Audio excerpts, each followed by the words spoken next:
اور اگر حج والے مکہ سے ان کو باہر نکال دیا جاتا ہے، حرم سے باہر نکال دیا جاتا ہے۔ ایسے سمجھیں کہ حرم ایسی ہے چار دیواری جیسے کسی بادشاہ کا دربار ہوتا ہے اور لوگ کھڑے ہیں دروازے پر۔ کیسا عجیب منظر ہے شریعت نے بنایا کہ سب مجرم لوگ سر نیچے، سر ننگے ہیں، انہوں نے فقیروں والا لباس پہنا ہوا ہے، ان پر مٹی گرد و غبار پڑا، بال بکھرے ہوئے ہیں۔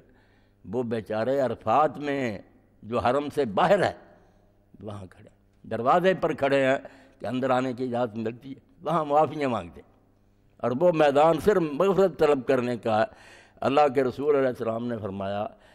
کہ اللہ تعالیٰ اس دن اس مجمع کو دیکھ کر فرشتوں سے پوچھتا ہے کہ یہ لوگ شوثن غبرا، ان کے بال بکھرے ہوئے ہیں، ان پر مٹی پڑی ہوئی ہے، یہ کیا مانگتے ہیں؟ لاکھوں کا مجمع۔ تو فرشتے کہتے ہیں اللہ یہ معافی مانگتے ہیں، انہوں نے جو کچھ زندگی میں کیا ہے نا اب اس پر شرمسار ہیں، نادم ہیں، آئے ہیں دروازے پر چل کر، یہاں ڈیوڑی کے باہر کھڑے ہیں، دروازے کے باہر کھڑے ہیں، معافیاں مانگ رہے ہیں۔ اور اللہ کے رسول علیہ السلام نے اس طرح وقوف کیا، حدیث پاک میں کس طرح چھاتی کے برابر ہاتھ اٹھائے ہوئے تھے اور شام تک آپ کے آنکھوں سے لڑیاں آنسوؤں کی جاری تھی، روتے تھے کہ میں ایک مذنب اور معترف کی طرح، ایسا قصوروار جو اپنے قصور کو مانتا ہے کہ میں اقراری مجرم ہوں، رحم کر، میری دعا قبول کر، مجھے خالی نہ لوٹانا، رو رو کر دعائیں کر رہے ہیں۔ تو جب یہ کام ہو جاتا ہے عرفات کہ وہاں لوگ اپنے گناہوں کے اعتراف کرتے ہیں اور پہچان لیتے ہیں کہ ہم اللہ کے بندے تھے، وعدہ کیا تھا بھول گئے، لفظ بھی معرفت سے نکلا ہے نا، عین ریف ہے پہچاننا، وہاں پہچان ہوتی ہے۔ پھر نواب صدیق رحمۃ اللہ علیہ نے جب حج کیا تو انہوں نے اپنا پھر ایک کتاب لکھا رحلۃ الصدیق، تو اس بارے میں اشعار لکھتے ہیں کہ میدان عرفات کا مجمع کیا، ہم بیٹھے آج یہاں تو چلو وہاں نہیں جا سکے، دعا تو یہی ہے کہ اللہ تعالیٰ سب کو نصیب کرے، مگر ہر کوئی نہیں جا سکتا، تو چلو کچھ نہ کچھ اپنا ایمان تازہ کریں۔ تو کہتے ہیں کہ زمین پر جو انسان آیا ہے پھر چلا جاتا ہے، کوئی ایسا نہیں جس نے جانا نہیں، جانا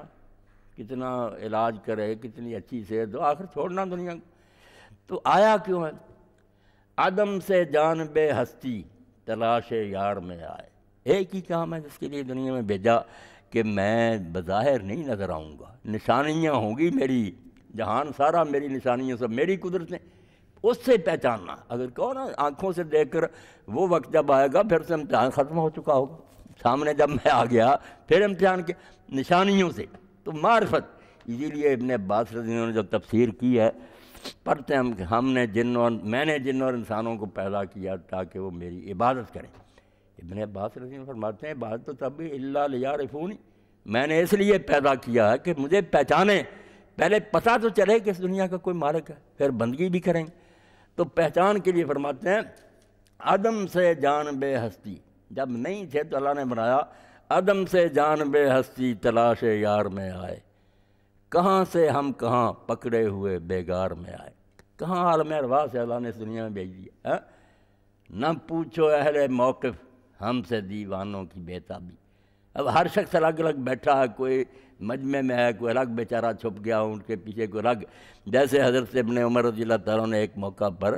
جب ایک شخص نے کہا اس وقت ما اکثر الحاج، کہ حضرت آج سال تو بہت حاجی آئے، فرمایا ما قلہ، بھائی بہت تھوڑے، یہ مجمع ہے، ایک ہجوم ہے، حاجی تو بہت تھوڑے۔ آپ نے دیکھا کہ ایک خصمون کے پیچھے چھپا ہوا تھا، لباس اس کا پھٹا تھا، میلا کچیلا احرام بہت دیر سے باندھا تھا، الگ رو رہا تھا۔ تو آپ نے فرمایا شاید یہ ان تھوڑوں میں سے ہو جو اصل حاجی ہے، باقی تو تماشا ہے، یہ حاجی شاید اس میں ہو۔ تو کہتے ہیں نہ پوچھو اہل موقف، موقف میدان عرفات کو کہتے ہیں نا کھڑے ہونے کی جگہ، کیا ہے عرفات والو تم کیوں پوچھتے ہو کہ یار تو اتنا بے قرار کیوں ہے، کیوں رو رہا باقی دنیا میں؟ نہ پوچھو اہل موقف ہم سے دیوانوں کی بےتابی، یہاں مجمع سنا یہاں بھی تلاش یار میں آئے، پتہ چلا کہ وہاں یار نے میلہ لگایا ہے، آ گئے کہ چلو وہاں ہی ڈھونڈے، معافی مانگ لیں، اگر بخشے رہے قسمت نہ بخشے تو شکایت کیا، سرے تسلیم خم ہے جو مزاج یار میں آئے، معاف کر دے جو اس کی عنایت ہے، ورنہ ہے تو بہت بڑے مجرم قصور بار۔ تو میدان عرفات ہے، ذرا نقشہ سمجھیں آپ، پوری دنیا کا جغرافیہ اگر ذہن میں ہو تو دیکھ لیں کہ ہم جس علاقے میں رہ رہے ہیں یہ سارے لوگ ہیں آفاقی، ہم آفاق میں رہ رہے ہیں۔ آفاقی جب چلتے ہیں تو ان کو حکم ہوا کہ چلو گھر سے اگر تمہیں رام باندھ لو تو وہ پھر مشقت ہوگی، رعایت دی جاتی ہے، تم ایک پھر آئے گا دائرہ اس سے آگے جہاں ہل شروع ہوگا، میقات ہوں گے، 5 مقام ہے، ہر طرف سے آنے، یہاں پہنچو تو اپنے لباس اتار دو، سر ننگے کرو، خوشبو چھوڑ دو، فقیروں والے 2 چادریں پہن لو، مسکین بن جاؤ گے۔ یہ ایک ادب شروع ہو گیا کہ اب اللہ کا دربار قریب آ رہا ہے، آفاق سے ہل میں داخل ہو گئے، اور ہل بھی جو تھا آگے گئے، پھر حرم شریف مکے کے گرد 8-9 میل کا علاقہ، کہ اب اور زیادہ تم اللہ کے قریب ہو گئے، اب حرم آ گیا، بہت حرمت کی جگہ۔ اور آگے جاتے ہیں پھر قرآن مجید دیکھ رہے ہیں، اللہ تعالیٰ برد اللہ الحرام کہتا ہے، اس شہر کو بھی ہم نے حرمت دی ہے، علاقہ تو حرمت والا تھا ہی، شہر بھی ادب والا۔ اور پھر مسجد الحرام آگے مسجد جو ہے اس سے زیادہ ادب والی ہے، تو بیت اللہ الحرام جو گھر ہے چھوٹا سا، وہ اور جوں آگے بڑھتا جاتا ہے احساس بڑھتا جاتا ہے کہ یہ بادب ہو جا، ہوشیار ہو جا کہ اللہ تعالیٰ کی بارگاہ قریب آ رہی۔ تو عرفات مقرر کیا کہ یہ حد حرم سے باہر ہے، پہلے یہاں معافیاں مانگو، جب پاک صاف ہو جاؤ گے پھر اندر آ جاؤ، بس حرم سے آگے جو علاقہ پھر یہ سارا حرم ہے۔ اس میں پھر آگے آ کر ہم مزدلفہ میں ٹھہرتے ہیں۔ یہاں مشعر حرام کا اللہ نے کہا کہ جب تم عرفات سے لوٹو تو پھر مشعر حرام کے پاس اللہ کو یاد کرو، رات وہاں گزارتے ہیں۔ اب تو بسوں کا اور یہ ہے نا ٹریفک کا معاملہ تنگی ہو گئی، ورنہ حکم تو یہ ہے نا کہ وہاں ہی فجر کی نماز پڑھی جائے، اور پھر وہاں سورج نکلنے سے تھوڑی دیر پہلے تک جب تک روشنی نہیں پھیلتی آدمی قبلہ رخ ہو کر وہاں دعائیں کرتا رہے، مشعر حرام کے پاس اللہ کو یاد کرو۔ اور عجیب بات یہ ہے کہ وہاں سے معافی لے کر آئے ہیں، وعدہ کہ فرشتوں کو اللہ کہتا گواہ ہو جاؤ، اگر یہ بیچارے اس لیے سفر کر کے آئے ہیں، ان کی یہ حالت اس لیے ہے تو میں نے بخش دیا ہے۔ مگر رات جو ہے عرفات کی، جب یہ مزدلفہ کی، اس میں کہا کہ جب تم آؤ مزدلفہ سے تو ثم افیضوا من حیث افاض الناس، ایک تو یہ قریش والا فخر چھوڑو کہ عرفات نہیں جاتے، مزدلفہ سے لوٹتے، مزدلفہ سے لوٹا کرو، سارے لوگوں کے ساتھ جاؤ۔ تو پھر کہا واستغفر اللہ، جب لوٹ آؤ گے میدان یہ مشعر الحرام میں اللہ سے معافیاں مانگو۔ یہ عبادت میں ہم دیکھتے ہیں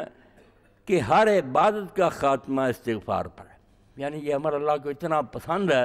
کہ اول تو تمہارے پاس نیکیاں ہیں ہی، اور اگر نیکی کوئی ہے تو اس میں 1000 خامی ہے، اگر میں صحیح معیار پر اس کو جانچوں تو وہ نیکی قرار کے قابل نہیں، انعام نہیں، اس پر یہ توقع ہے کہ تمہیں سزا ہو جائے کہ تم نے ایسی نماز پڑھی۔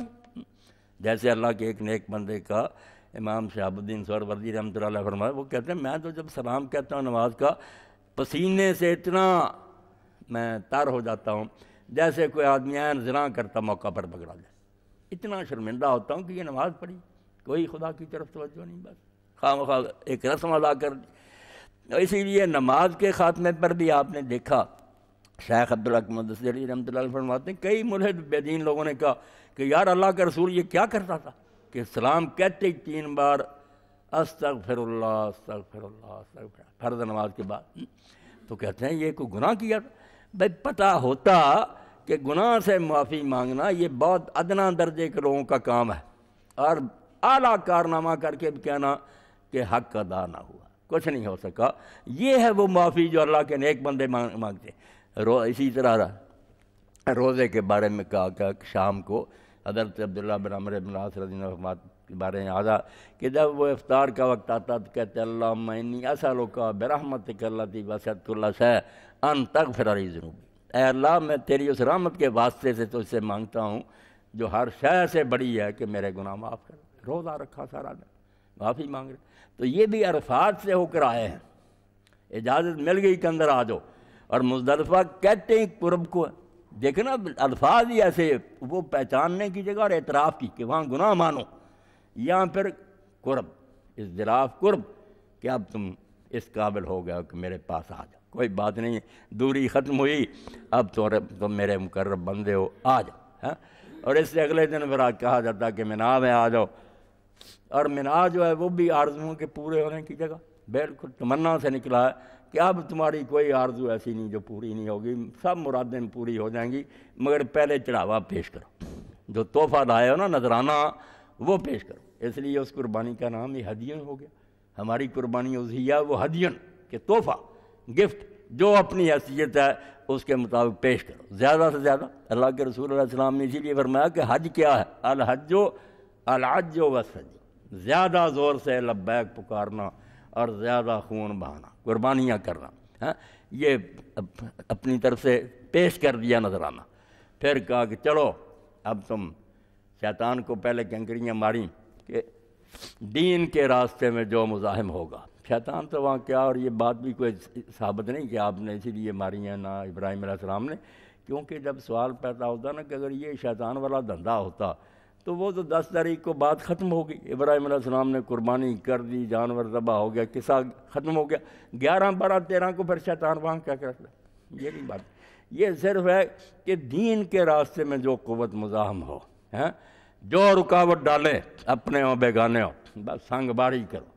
تمہارے پاس گولیاں اور اللہ اکبر کہہ کے، اللہ اکبر ہی ذکر ہے کہ ہر گولی کے ساتھ اللہ اکبر اللہ اکبر، اڑا دو ان کو، تم اللہ کے راستے سے روکتے ہو مجھے۔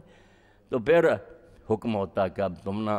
اپنے میل کو چہل دور کرو، خوشبوئیں لگاؤ، بال مڈاؤ، اچھا لباس پہنو، صاف ستھرے، اور پھر جو طواف ہے اس کا نام رکھ دیا طواف زیارت۔ اب میری ملاقات کے لیے آؤ۔ ترتیب ہی کیسی، عرفات، مزدلفہ، مینا میں نذرانے پیش کیے، صاف ستھرے ہوئے، پھر زیارت کے لیے آ گئے، ملاقات ہو گئی، اللہ پاک سے آ کر حجر اسود کو چوما، وہ صافہ ہو گیا، ملتزم پر چمٹے، وہ گلے لگ گئے اور دعائیں کی سر۔ تو اللہ پاک فرماتا ہے یہ حج، اگر تم اس کو سمجھو اور اس کے بارے میں تمہیں کچھ عقل ہو تو انسان کو، جو اللہ کے رسول نے فرمایا کہ ایسے لوٹتا جیسے اس کی ماں نے، جناب وہ خواب خواہی بات نہیں، لوٹتا اگر وہ سوچے کہ میں عرفات میں کیوں گیا، وہاں تو اقرار کیا تھا لستو بربکم کا، بھول گیا تھا۔ اللہ نے کہا اسی میدان میں اقرار کر کہ تجھ سے وعدہ لیا تھا، وہ تجھے یاد نہیں رہا، رسولوں نے یاد دلایا۔ تو پھر مینا میں لوگ اکٹھے ہو جاتے، فارغ ہونے کے بعد میلے لگ جاتے، ہر قبیلے کا شاعر ہوتا، اللہ کے ذکر کی بجائے اپنے مفاخر بیان کرتے، ہمارے بڑوں نے یہ خیرات کی، انہوں نے یہ جنگیں لڑیں، یہ بہادریاں کیں، اور اس میں لڑائیاں بھی ہو جاتی، غرور تکبر کی باتیں۔ اللہ نے کہا جب فارغ ہو نا، کام ہو جائے حج کا ختم، تو مینا میں ٹھہرو تو یہ فذکر اللہ، یہ بکواس چھوڑو، باپ دادے کے تذکرے، اللہ کو یاد کرو، اس کا ذکر کرو۔ اور پھر ذکر کرنے والوں کا بیان کر دیا، واقعی اسی طرح ہے۔ فرمایا کچھ تو یہاں آتے ہیں جو صرف یہ کہتے ہیں کہ ہمیں دنیا میں دے دے، کیا دے دے یہ نہیں بیان کیا حسنانی، وہ کہتے ہیں دنیا میں دے دے، دنیا، کسی کی بیٹی کی شادی نہیں ہوتی، کوئی بیمار ہے، کسی نے کہا نوکری نہیں ملتی، لوگ یہ کہ چلو وہاں بھی ہر دوار ہے، کوئی مندر ہے، چاہتے ہیں کام، بھائی وہ تو ضمنی کام ہے، دعائیں کرو، مگر یہی نیتیں تو نہیں ہونی چاہیے صرف دنیا، ساتھ دین بھی مانگو کہ ہمیں نیکی کی توفیق دے۔ ان کے بارے میں تو کہا کہ جو صرف دنیا لینے کے لیے آتے ہیں ان کا آخرت میں کوئی حصہ نہیں، توبہ توبہ، وہاں انہیں کچھ نہیں ملے گا، خالی۔ اور جو یہ کہتے ہیں کہ اللہ دنیا میں بھی ہمیں حسنات دے اور آخرت میں بھی حسنات دے اور عذاب جہنم سے بچا، یہ وہ لوگ ہیں جن کو جو یہ محنت کر رہے ہیں پورا اجر ملے گا۔ جو پڑھ کر ہٹے ہیں نا کہ بے فکر رہو، اگر ان لوگوں نے نیکیاں کی اور اللہ سے یہ مانگتے رہیں، اور ٹھیک ہے حسنہ میں بہت کچھ آ جاتا، مگر یہ تفسیر بھی جو نیک لوگوں کے لیے بہت اچھی ہے کہ دنیا میں حسنہ کیا ہے؟ حسن عمل، جو ریاض صاحب پوچھ رہے ہیں نا کہ یہاں یہ دے کہ ہم اچھے کام کریں، جو کام ہم سے ہو نیک کام ہو، اس کی توفیق دے۔ اور اگلی دنیا میں پھر کیا کہ اگر اچھے کام یہاں ہوئے ہیں مگر اللہ نے نقش نکال کر رد کر دیا، قبول نہیں کیا، قبول، حسن قبول، یہاں اچھے عمل کی توفیق دے، وہاں عمدہ طریقے سے اپنے فضل و کرم سے قبول فرما کہ شاباش تیرے کام مجھے پسند ہیں، وقنا عذاب النار، اور سب سے بڑی خطرے کی بات ہے دوزخ، اس سے بچا رہنا۔ تو اللہ نے تسلی دے دی کہ جو محنت کر رہا ہوں میں بالکل اس کا پورا بدلہ دوں گا، اور یہ نہ سوچنا کہ یہ تو بڑا لمبا قصہ ہے، پتہ نہیں قیامت کب آئے کب نہ، واللہ سریع الحساب، یہ بڑی جلدی آ جائے گا، آنکھ جھپکنے کی بات ہے۔ جس کو تم آپ لاکھوں سال سمجھتے ہو نا، جب یہ ختم ہوں گے، میں آپ بیٹھے 70 سال کا ہو گیا کہ صاحب ہم سے بڑے ہیں کہ ڈاکٹر صاحب ہیں، سوچتے ہیں اتنی عمر، مگر جب آخری وقت آئے گا تو جیسے قرطبی رحمۃ اللہ علیہ فرماتے ہیں نا، نوح علیہ السلام سے پوچھا ملک الموت نے کہ آپ اتنا عرصہ دنیا میں رہے ہیں، کیسے محسوس کرتے ہیں، کیسے لگتا ہے آپ کو؟ فرمایا عزرائیل مجھے تو یوں لگتا ہے کہ ایک مکان ہے، اس کے 2 دروازے، ادھر سے داخل ہوا ادھر سے نکل گیا، سپنا معلوم ہوتا، ساری باتیں خواب معلوم ہوتی۔ تو کہا کہ یہ تو جو ہے ایک لمحے میں ختم ہو جائے گا سب کچھ، آنکھیں بند ہوگی رہ جائے گا سب کچھ۔ وَاذْكُرُوا اللَّهَ فِي أَيَّامٍ مَّعْدُودَاتٍ، اور یہ ہمارے لیے بھی وہاں اصل ہے، ہمیں اس کی کاپی کی ہدایت ہے کہ جو گنتی کے دن ہے نا 13 تاریخ تک، ان میں اللہ کو یاد کرو۔ یعنی ایک ذکر بڑھ جاتا ہے کہ ہر نماز کے بعد بھی اور نماز کے علاوہ بھی ان 5 دنوں میں، فجر جو ہے نا 9 کی وہاں سے شروع ہوا، ان دنوں میں زیادہ وظیفہ یہی ہے، سب چھوڑ کرنا اللہ اکبر لا الہ الا اللہ واللہ اکبر وللہ الحمد، اس کے چلانے۔ حضرت عمر رضی اللہ تعالیٰ عنہ کے بارے میں آتا ہے کہ وہ منا میں جب نماز کے بعد یہ کہتے تو پھر دوسرے لوگ سن کر ان سے آگے کہتے، مکہ تک پھر گونج ہوتی اللہ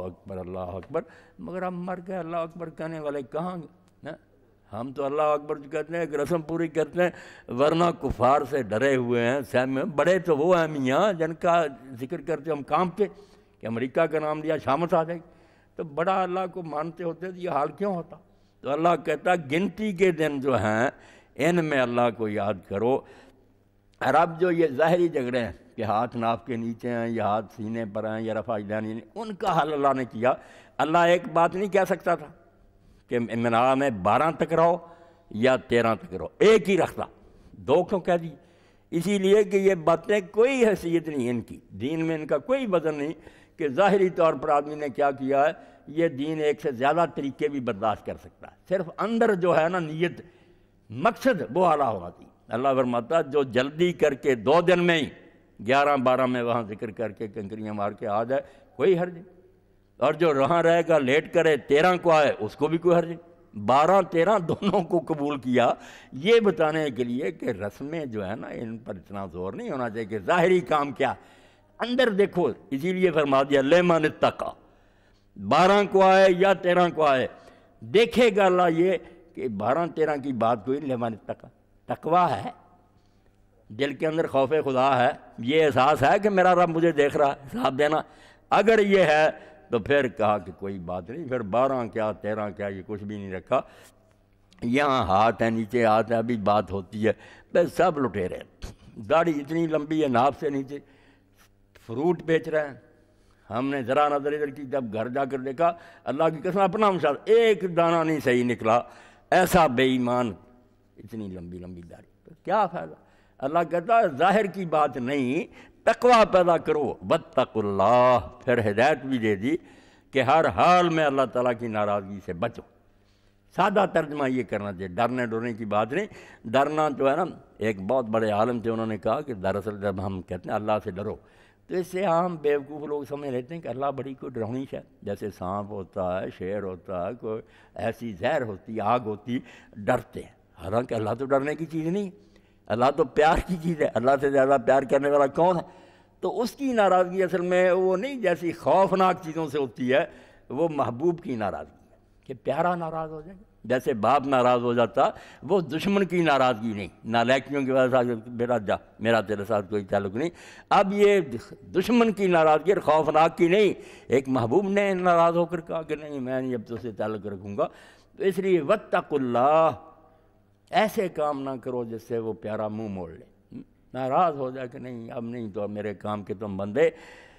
وَاعْلَمُوا أَنَّكُمْ إِلَيْهِ تُحْشَرُونَ، وہ زندگی بعد موت پڑی اس کا خلاصہ، وَاعْلَمُوا، اس بات کو اچھی طرح جانو۔ اب جاننے کا ذکر ہو رہا تھا کہ پتہ لوگوں کو ہونا، یہ نہیں جاننا، اگر آدمی جانتا کہ زہر امر کھا رہا، کیا جانا اس نے؟